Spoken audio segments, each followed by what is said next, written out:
morning. It's time for Winging It Buffalo Sound. It's Thursday. I'm Diana Fairbanks. And I'm your CW star, Matt Snyder. Hey, we're super excited about the show that we have today. We have a new restaurant in Buffalo. They don't even have their doors open to the public, but they are on Winging It. We are going to preview what you can get when you go to the Lodge later this summer. It's down in the Chip Strip. The food looks amazing. We're going to get in touch with the chef here, talk to him about all the goodies that you can get when you head down there. And of course, we are continuing through Zip Trip Week, so we're going to head over to Pekin Peak to see what all they're doing for the summer over there. Oh, and speaking of summer, okay, brides, weddings everywhere. You know what? And if you're planning your wedding or just daydreaming about the perfect bridal experience, we've got some great trends that we're going to talk about in wedding gowns, and they are Gatsby inspired, and they are beautiful. And of course, it is the ride of the week, so we're going to have another thrill-seeking Thursday as we check out the Moto Coaster at Darien Lake. And of course, we have to wrap up our little baby book, if you will, of the new Prince of Cambridge, who has a name now. We are super excited to announce to you the Duke and Duchess have named their newborn baby boy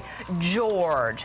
Prince George Alexander Louis of Cambridge. Now, obviously, this name has a lot of history, dates back with the royal family. It was the front runner for names, so it's not really a surprise. But it is a nice classic. Been a long line of King Georges in England, including Queen Elizabeth's father, King George VI. He reigned from 1936 until his death in 1952. And I feel like a lot of us are more familiar with that King George because the King's Speech, the Oscar-winning movie, is about that King George. Now, also, I did not know this, did a little research here. Saint George is the patron saint of England, so a tip of the hat there also.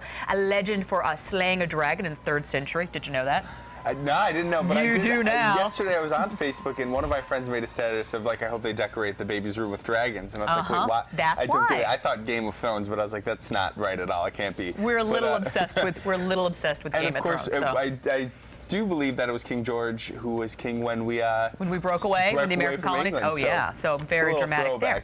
In Greek, though, I didn't know this. George means farmer, so they're really keeping back to their humble roots as well. And you know, if there's any dragons there, then we definitely have someone that's going to take care of that. Good. All right. You know, we got to move from this little baby to the oldest man. Okay, our producer Lauren Hall came into the newsroom this morning and said, "You guys, I found this story, which I think is really interesting."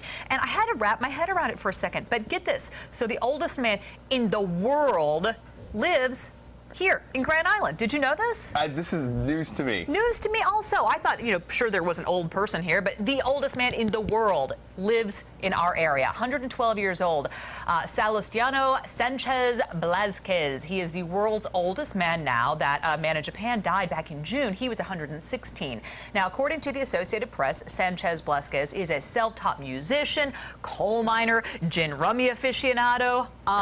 Now, according to Guinness, he is currently the only man born in 1901 with proof of his birth. He has a daughter who's 69, a son who is 76. He has 7 grandchildren, 15 great-grandchildren, 5 great-great-grandchildren, and apparently the key to his longevity, he eats a banana a day. A banana a day. Can you imagine all of the things that he's seen? That must be incredible to sort of see how everything has progressed. It's like a living textbook right there. You know, my grandma played gin rummy with me, so I feel like he and I should get together and play cards. And I'm going to start buying bananas. Yeah, clearly. By the bulk. I know. All right, moving on. We want to talk